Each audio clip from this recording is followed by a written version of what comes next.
시청자 여러분 안녕하십니까. 이제 10월 14일 자정을 막 넘겼습니다. 전옥현의 안보정론을 시작하겠습니다. 오늘 쏟아져 나온 정치권의 뉴스들 중에서 핵심적인 거, 우리 시청자 여러분들께서 전국의 흐름을 아시는데 꼭 기억을 해 두실 만한 그런 뉴스 줄거리를 가지고 여러분들께 분석해 드리도록 하겠습니다. 그래서 당연히 라임 사태, 옵티머스 사태도 포함되어 있고요. 또 추미애, 윤석열 다시 한번 충돌하는 그러한 지금 현재 국면으로 접어드는 것이 아닌가 이런 생각이 들고요. 그 다음에는 우리 야권을 말하자면 대표할 수 있는 그 논평가가 제일 1등 자리에 올라가 있는 사람이 제가 보기에는요 진중권 교수예요. 그리고 또 최근에 이 조국 흑서를 쓰면서 새로운 별로 떠오른 사람이 서민 단국대 교수다. 그래서 이 서민과 이 진중권 씨가 상당히 큰 기여를 하고 있는데요. 이 여론 이 관리하는데 진중권 교수 굉장히 위험합니다. 제가 보기에는요. 여당에서 가만히 두는 것 같지 않아요. 뭔가 사법 조치가 임박했다는 신호가 나오고 있고요. 이러다 보면 서민 교수도 마찬가지일 것이고 우리 제 방송과 같이 이 정부 여권의 실책에 관해서 잘못된 정책에 관해서 비판의 이 목소리를 내고 있는 유튜브들에게도 어떤 또 이 보복이 올지 예측이 불가능한 그런 환경으로 빠지고 있는 것이 아닌가 우려를 금하지 않을 수 없습니다. 제가 왜 이런 말씀 드리냐면요. 특히 여러분들 이 진중권 교수에 관해서 다른 사람이 아니고 민주당의 상근 부대변인이 논평을 냈어요. 어제. 그 논평에서 상당히 위협적인 논평을 했습니다. 당 차원의 공식 논평으로 정치평론을 하는 사람에게 이렇게 무지막지하게 발언하는 것, 평가하는 것은 제가 보기에는요, 제 기억에는 처음인 것 같아요. 제 기억에 처음. 공직 생활을 통해서, 공직 생활을 할 때야 뭐 조용히 일만 했으니까 제가 직접 논평을 안 했지만은, 공직 끝나고 나서 저도 여러 가지 언론 활동을 통해서 이 국내의 문제에 관해서 많은 논평을 하고 다녔는데요. 이렇게까지 당에서 더군다나 이 176석을 가지고 있는 거대 여당에서 일개 정치평론가에게 이렇게 위협적인 논평을 내는 거 처음 봤어요. 뭐라고 냈느냐? 신중원 교수에 대해서 폄하 비판을 넘어서 위협했어요. 자, 이론도 없고 소신도 없고 없는 줄은 익히 알고 있었지만 예의마저 없다. 제가 보기에는요. 예의 없는 것이 민주당이에요. 어떻게 정치평론가 개인한테 표현의 자유도 있고 언론의 자유도 있고 양심의 자유도 있고 그렇잖아요. 이게 헌법상 기본된 보장된 기본권인데 이런 이 헌법상의 기본적인 인간으로서 가지고 있는 요즘 기본적 인권은 천부권이라고 그러잖아요. 그런데 이런 걸 갖다가 평가하는 사람을 이론도 소신도 없다는 걸 없다 이렇게 끝난 게 아니라 없는 것도 익히 알고 있다. 이게 얼마나 사람 잡는 얘기입니까? 무시하는 얘기. 그러면서 예의마저 없다. 이런 헌법상의 이 기본적 인권을 무시하는 사람이 이론도 소신도 없고 예의가 없는 것 같아. 이런 정당을 정말 176석 줬다는 것이 참 믿어지지 않습니다. 그러면서 최소한의 인격은 남겨두기 바란다. 이렇게 얘기를 했어요. 이게 도대체 시청자 여러분 이거 정말 이거 대단한 거 아닙니까? 이런 말을 한다는 것이 정말 우리 야권의 국민들 다 무시하는 거예요. 그러면서 뭐라고 했느냐? 더 약 올리고 있어요. 말 한마디 한마디를 언론이 다 받아 써주고 매일매일 포털의 메인 뉴스에 랭킹되고 나니 살만 나지요. 신이 나지요. 내 세상 같죠? 그 살만 나는 세상이 언제까지 갈 것 같냐? 요렇게 얘기를 하고 있어요. 이게 과연 상근 부대변인이 할 얘기냐? 더 이어서 조정래 선생, 요즘 뭐 친일파다 반일파다 이 얘기하는 사람 있잖아요. 작가. 조정래 선생의 말씀이 다소 지나쳤다 하더라도 그런 식의 비아냥이 국민과 함께 고난의 시대를 일궈온 원로에게 할 말이냐? 품격은 기대하지도 않겠다. 예형의 길을 가고자 한다면 그리하십시오. 이 예형은 누구냐면요. 삼국지에 등장하는 인물인데 조조와 유표, 황조를 조롱하다가 처형당한 인물이 예형이에요. 그러니까 이것만 보더라도 이게 사법조치하겠다. 신변의 위협을 가할지도 모른다. 이런 거 아니에요? 그러니까 속칭 이 문바라고 하는 사람들이 전화, 문자 폭탄, 난리를 치잖아요. 근데 그것을 넘어나서 물리적으로 신체의 위협을 가할 가능성을 시사하는 것이 아닌지. 그래서 경찰에다가 제가 보기에는 진중권 씨가 직접 고소하는 게 좋겠다. 이 배후 세력에 누가 있는지, 왜 이런 논평이 나왔는지를 철저히 깨야 되겠다. 이 파헤쳐야 되겠다. 왜 그러냐면 이건 헌법상의 기본적인 권리를 갖다가 완전히 박탈하는 것이고 신체의 위협을 가하는 거나 마찬가지예요. 예형을 갖다가 예형이라는 역사적 인물을 들은 것은 신체 위협하겠다는 거 아니겠어요? 처형당하는 인물인데. 그래서 이거와 관련해서 진 교수가 즉각 반박을 했어요. 아니요, 너희들 세상이잖아. 살만 나냐고요? 지금 대한민국에서 너희들 빼고 살만 난 사람 하나도 없다. 이렇게 반박하고요. 이 조정래 선생과 관련해서는 조정래를 비판했는데 왜 성명이 민주당에서 나오냐? 당신들 일 아니니까 신경 꺼. 이렇게 얘기했습니다. 그러면서 이분들이 미쳤나? 공당에서 이거 뭐 하는 짓인지. 아무튼 잘 됐다. 어차피 한 번은 NL 민족주의에 대해서 다루려고 했는데 그 성명서도 묶어서 그때 함께 제대로 다뤄드리겠다. 요렇게 얘기를 하고 있습니다. 그러면서 진중권 교수가 이 정도면 광기다. 시대착오적 민족주의 안에 잠재된 극우적 경향이 주책 없이 발현됐다. 이렇게 비판하고 있습니다. 그러면서 대통령 따님도 일본 고쿠시칸 대학에서 유학한 것으로 아는데 그 조정래 선생이 설치하라는 반민특위에 회부되어 민족 반역자로 처단당하시겠다. 이렇게 지적을 하고 있어요. 자, 이거 참 큰일 났다. 큰일 났다인데 정말 큰일 난 것 같아요. 정치평론가 아무 힘도 없는 사람한테 예형이라는 사람, 처형당한 사람의 예를 들고 있고 살만 나냐? 이제 갈 길 다 갔다. 두고 보자. 이렇게 하고 있으니 이거 공포, 김정은이만 이 공포를 조성한 게 아니라 이 민주당의 상근 부대변인 이 사람 이름 꼭 기억해 둬야 되겠네요. 누구냐면요. 박상근 부대변인입니다. 여러분들 꼭 좀 기억해 주십시오. 박상근 부대변인도 이렇게 얘기했고 그 다음에 박진영 민주당 상근 부대변인이 직접적으로 이렇게 진중권 이 교수를 살만 난 사람 예의마저 없다 이렇게 얘기했고 박상근 부대변인이 이 조정래 선생의 예를 들면서 비판한 걸 들면서 예형의 길을 가고자 한다면 그리 가라 요렇게까지 신변 위협을 가하는 논평까지 내놨어요. 둘 다 박씨네요. 박진영, 박상근. 하기야 뭐 이런 사람들 이름 기억할 필요 없습니다. 중요한 사람들만 기억하면 되지 일일이 대꾸하면 같은 사람 되지니까 그냥 무시하고 넘어가자고요. 자, 서민 아까도 말씀드린 기생충 전문 학자죠. 이 서민 교수가 김남국은 조국에 이어서 추미애의 똘반이다. 그래서 똘반이계의 전설이 되고 있다. 그래서 그동안에는 김남국이가 조국 똘반인지만 알았었는데 지금 보니까 추미애 똘만이도 되고 있다. 그래서 조국 똘만이라고만 생각했던 거 정말 미안하다. 사과하다. 그렇게 능력이 그것밖에는 그거 정도만 되는 줄 알았더니 지금 보니까 추미애까지 똘만이를 하고 있으니 야 이거 내가 잘못 생각한 것 같다. 너무 과소평가한 것 같다. 이렇게 비판을 하고 있습니다. 왜냐하면 이 김남국이가 요새 법사위에서 추미애 편에 서서 야당 의원들이 질문하면 딱딱 가로막고 맞받아치고 있잖아요. 이러한 김남국이를 이 서민 교수가 뭐 요즘 유행하는 말로 직격탄을 가는 것 같아요. 자, 그 다음에는 이제 서울고검에서 뭔가 움직이고 있어요. 여러분들 서울고검하면 왜 지금 현재 관심을 받느냐? 정진웅 부장검사가 이 수사지휘권 발동한 채널A 기자 한동훈 공범 이 사건 담당의 주임검사 있잖아요. 이 사람이 정진웅 씨가 이 한동훈 검사장을 유심칩을 압수하기 위해서 몸을 던져 날려서 폭행을 했어요. 한동훈 검사장이 독징 폭행 혐의로 서울고검에 고소를 하고 그리고 감찰을 진정했어요. 이 사건을 서울고검에서 다루고 있습니다.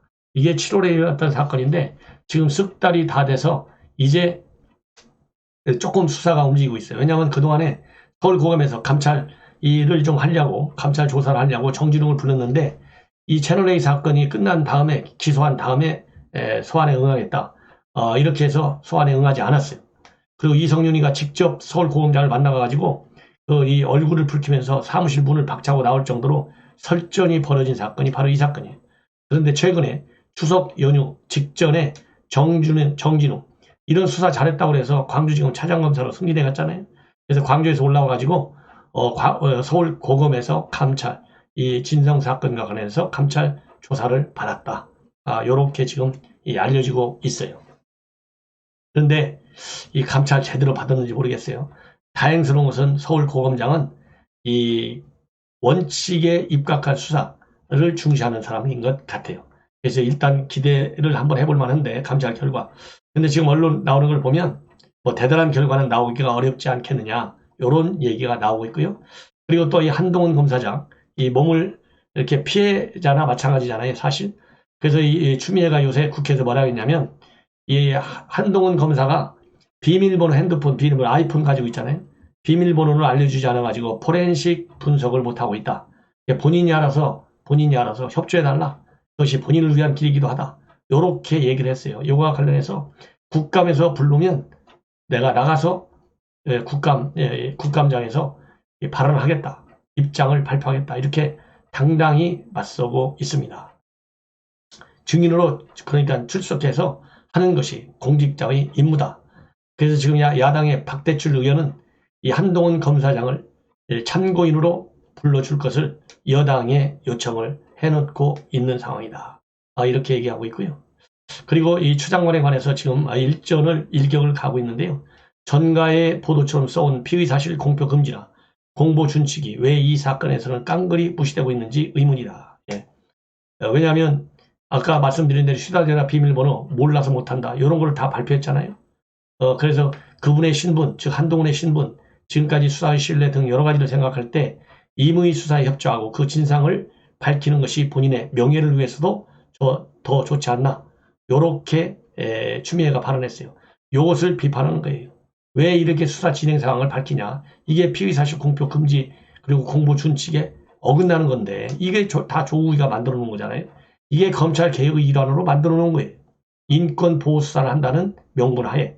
왜 이걸 안 지키냐. 이걸 한동훈 검사장이 지금 강력히 반발하고 있다. 예. 이러한 추미애의 입장 발표에 대해서 이 사안의 본질인 권한유착, 즉 권력, 추미애발 권력과 그 다음에 MBC나 KBS 이런 데와의 유착, 권한유착, 그 다음에 독징 폭행, 정진웅과의 이 독징 폭행, 그 다음에 KBS 허위 보도 이런 데서는 왜 아무런 언급이 없냐. 오래전에 확보했다고 공개적으로 밝힌 그 상당한 증거들은 다 어디 가고 아직까지도 비밀번호 해제 얘기만 반복하는지 모르겠다. 이렇게 비판하고 있어요. 왜냐하면 그때 채널A 수사 이 공모 혐의 이 수사할 때 이 정진웅 부장검사가 내놨잖아요. 추미애도 얘기했잖아요. 이미 상당한 증거들이 다 갖고 있어가지고 제대로 일이 진행되도록 하기 위해서는 이 중앙지검 스스로 수사하게 해야 되고 윤석열을 빠져라. 그렇게 지시를 내린 거 아니겠어요? 이거를 비꼬는 거예요. 네. 자, 다음에는 지난 7일인가요? 지난 7일 날 이 아들이 문재인 대통령한테 편지를 썼어요. 6일입니다. 6일. 편지를 써가지고 아빠가 잔인하게 죽임을 당할 때 이 나라는 무엇을 하고 있었느냐? 왜 아빠를 지키지 못했느냐? 눈물 어린 분노의 편지를 문재인 대통령 앞으로 썼어요. 그런데 무려 일주일이 지나서 오늘에서야 편지가 등기로 도착을 했다고 합니다. 받으라 마나한 편지라고 그래요. A4 영재짜리 한 장인데요. 이거를 친필로 답장을 쓰지 않고 컴퓨터로 썼어요. 그냥 누가 비서진이 컴퓨터로 따라 써가지고 그냥 보내서 보낸 거예요. 아무 성의도 없이. 내용도 새로운 내용이 하나도 없다. 그동안에 청와대에서 발표한 뻔한 얘기밖에는 없다. 이렇게 되어 있어요. 그리고 말이죠. 그러면 이 컴퓨터로 쳤다 하더라도 대통령이 바쁘니까 컴퓨터를 밑에 사람이 기한해갖고 오면 그거 고쳐갖고 컴퓨터를 깨끗하게 해서 하면 그 밑에다가 이름 숫자 하나는 사인해야 되는 거 아니겠어요? 아무리 고2짜리 아들이지만 지금은 단순하게 물리적으로 눈에 보이는 고2짜리 아들이 아니에요. 아버지를 여인, 그것도 북한 김정은이의 손아귀, 아버지를 잃은 아들 상주예요. 상주 말하자면. 네. 우리 대한민국에서는 여전히 이런 이 장례 아주 각별한 예의를 갖추지 않습니까? 장례 갖추는데 나이 찾고 계급 찾습니까? 상주는 아무리 어려도 상주예요. 대통령보다 더 높은 사람도 상주에 대해서는 반드시 예를 갖추는 것이 대한민국의 전통 예 아니겠어요? 장례 문화에. 그런데 이런 이 아들한테 편지 한 장 보내면서 성의 없이 그 지인 그 사인도요 기계적으로 다 나와 있는 사인. 그런 편지를 보내고 내용도 하나도 없대요. 예. 해경이 조사하고 있으니 해경 조사 수색 결과를 기다려보자. 예. 네 마음 아프다는 거 나도 안다. 그거 하나만한 얘기 아니겠어요? 그래서 지난 6일 날 강민석 청와대 대변인이 전한 문 대통령의 국무회의 발언과 비슷하다. 새로운 것이 하나도 없다. 그래서 이거는 내일이 아니네요. 이제 12시 넘었으니까 이제 오늘이죠. 오늘 1시에 기자회견을 통해서 청와대에서 전문을 발표한다. 이렇게 돼 있는데요. 제가 또 그랬잖아요. 이거 이런 식으로 주면 저놓고서도 이렇게 비판받잖아요. 대통령답게 대통령은 대한민국 최고의 어른이잖아요. 이 아들이 대통령이 뭐하고 있었냐 이렇게 비판했지 않습니까? 그러면 청와대다 불러다가 오히려 격려를 해줘야죠. BTS 방탄소년단 부르는 것은 정치적으로 써먹을 만한 가치가 있으니까 불렀고 이 아들은 정치적으로 손해보니까 안 부르는 거 아니겠어요? 그렇게 비판밖에 안 되잖아요. 그러니까 BTS가 지금 중국에서 굉장히 어려움을 겪었지 않습니까? 그러면 중국에서 그렇게 어려움을 겪으면 외교 채널로 그리고 우리 언론을 통해서 공공외교라는 게 뭡니까? 공공외교. 네. 대통령이 청와대에서 아니면 외교부 장관이 한마디 딱 해야죠. 이거 뭐하는 짓이냐. 못하게. 대통령이 BTS 써먹을 때는 써먹고 중국 그 네티즌들 난리 났을 때는 하나 손도 안 보고 가만히 앉아있고 이 아들도 마찬가지다. 큰일 났다. 감정이 없는 정이 없는 신뢰가 떨어진 전 청와대다. 이런 말씀을 드리지 않을 수 없어요. 자, 그러면 이제 라임 사태입니다. 라임 사태. 라임의 김봉현. 김봉현이가요. 이 본래는 이름이 김기만이었다고 합니다. 예, 개명 전에는. 그래서 김기만인데 이 사람이 문자로 지인과 나눈 문자를 보면 청와대 상당한 민정수석실 노비를 했다라고 하는 것이 지금 나와 있어요. 이 문자에. 굉장히 중요한 이 문자예요. 이 메신저, 이 해외 메신저를 통해서 지인하고 주고받은 이 문자인데 이걸 보면 뭐라고 되어 있느냐. 금감원이고 민정수석실이고 다 내 사람이야. 나는 경비를 아끼지 않아. 이렇게 얘기를 했어요. 그러니까 금감원에만 로비한 것이 아니고 민정수석실에가 또 로비했을 개연성이 굉장히 큼을 시사하는 건데 이미 민정수석실에 누가 있었습니까? 민정수석실에. 여러분들. 이 금감원에서 파견된 행정관이 하나 있었잖아요. 그래서 이 행정관은 이미 지난 7월 달에 재판을 받아서 유죄 판결을 났어요. 징역 무려 4년형이 선고됐어요. 그래서 이 라임에 대한 금감원의 감사를 막으려고 이 라임 자산운용 검사 계획서를 싹 다 빼다가 이 김봉현한테 줬어요. 이것이 재판에서 다 인정받아갖고 4년짜리 징역을 받았어요. 그런 걸 보면 민정실에 노비를 했다는 것이 여기저기서 이 문자가 이 거짓이 아니에요. 장난이 아니에요. 장난이 아니야. 이러한 이 문자는 그러니까 지난 5월 작년도 5월 26일 날 주고받은 문자예요. 그래서 이 문자를 계기로 해서 문자가 이렇게 있고 난 이후에 이 2달 후부터 이제 완전히 표면 위로 솟아오르기 시작했어요. 7월 22일부터 경제신문의 보도에 의해서. 그래서 이 문자에 아까 말씀드린 대로 금감원과 청와대 다 내 사람이다. 그리고 자기가 확실한 사람인데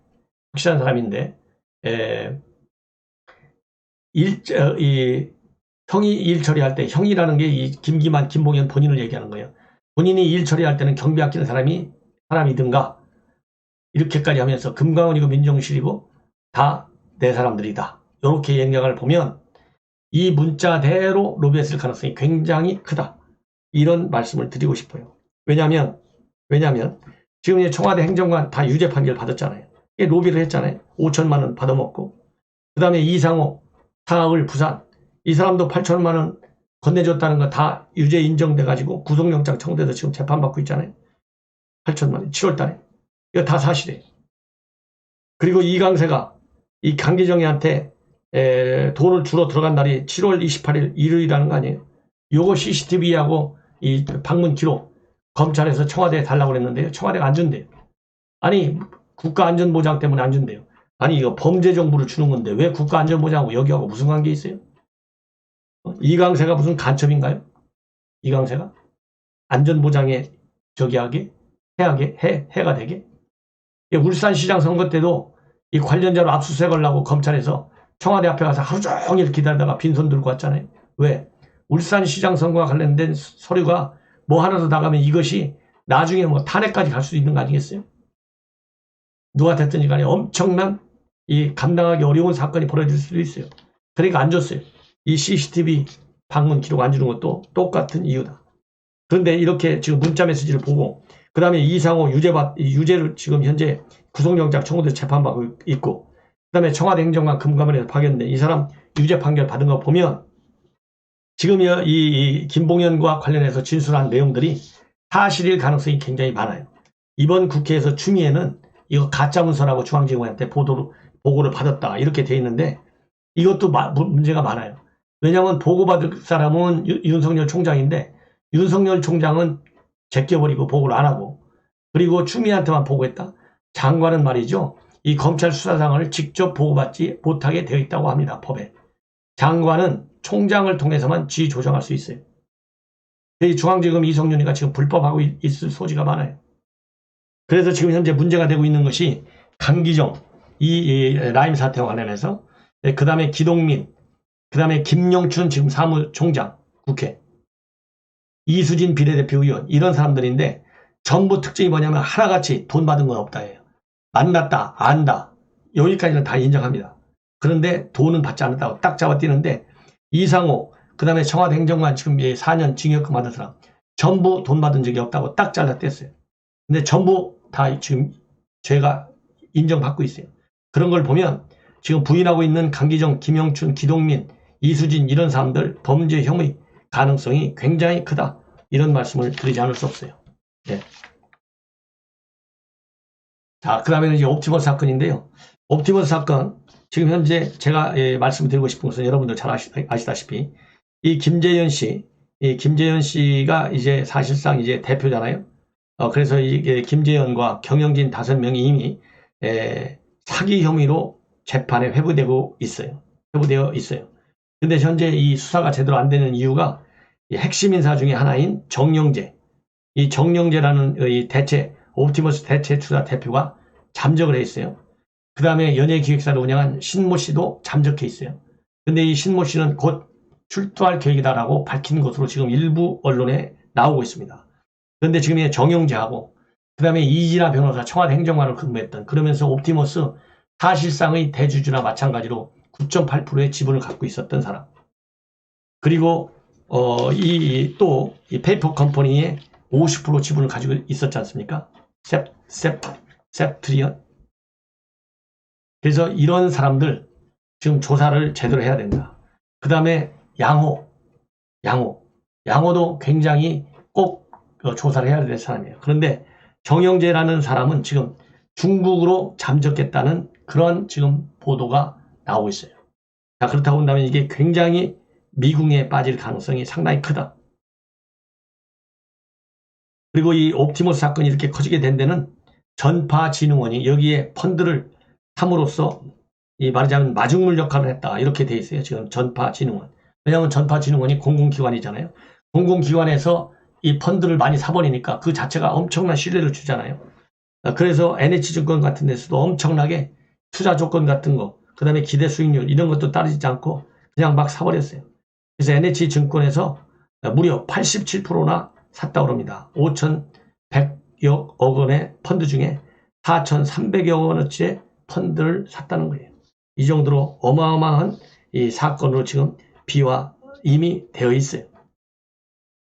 그래서 이러한 이 문제들, 이 잠적한 정영재, 그 다음에 잠적하지 않은 양호, 그 다음에 이 이현재, 이런 핵심 인사들, 특히 이진아 변호사, 이 사람의 신병 확보가 굉장히 지금 급하다. 그리고 옵티머스 사기 사건과 관련해서는 금융위와 금감원관도 유착되어 있다는 의혹이 지금 제기되고 있다. 이런 말씀을 드립니다. 그리고 추미애 자기 아들 충분히 군 면제 받을 수 있다고 이번에도 계속 얘기했잖아요. 그럼에도 불구하고 입대했다. 이걸 자랑스럽게 얘기하고 있어요. 슬개골, 연골, 연화증 판정을 받았는데 그런데 이 병명으로 인해서 2015년도부터 466명이 판정을 받은 사람들 466명 대상으로 전수조사를 해보니까요. 병역을 면제받은 사람은 단 한 명도 없는 것으로 밝혀지고 있습니다. 이걸 보면 추미애가 얼마나 또 거짓말을 했느냐. 이런 것들이 전부 위증에 속할 수 있어요. 위증. 그래서 누군가가 이번에 이 속기록을 전부 조사해가지고 추미애가 이번 국감 기간 중에 국정감사 기간 중에는요 선서를 하고 대답하고 그렇기 때문에 전부 위증으로 걸려들어요. 위중죄는 굉장히 높아요. 이 형벌이. 그래서 이런 부분도 법률적으로 꼼꼼히 찾아봐야 되겠다. 이런 말씀을 드립니다. 시청자 여러분, 이것으로 제 방송을 마치겠고요. 이걸 보면 추미애도 법률 위반 사실 추가적으로 아들 병역과 관련해서 뿐만 아니라 이번 국감과 관련해서 그리고 이 국무위원으로서의 품격에 어긋나는 발언과 행동을 했을 때 이 검사들도 검사 품행에 맞지 않으면 감찰하잖아요. 그런 것처럼 추 장관은 장관의 품격에 어울리지 않는 발언과 행동 한 게 있는지 없는지 어떤 징계 조치가 가능한지도 찾아봐야 되겠다. 예. 왜냐하면 문재인 대통령이 정치적인 책임을 일체 씌우지 않고 있잖아요. 그래서 이러한 문제점을 지적하면서 제가 지금 방송을 마치겠습니다. 시청자 여러분들께서 제 방송 논평이 여러분들과 생각이 비슷하다 이렇게 생각하시면 SNS를 통해서 많이 공유해 주시고요. 제 방송 구독을 많이 주변 분들에게 권유해 주시면 대단히 고맙겠습니다. 하나님 주무십시오.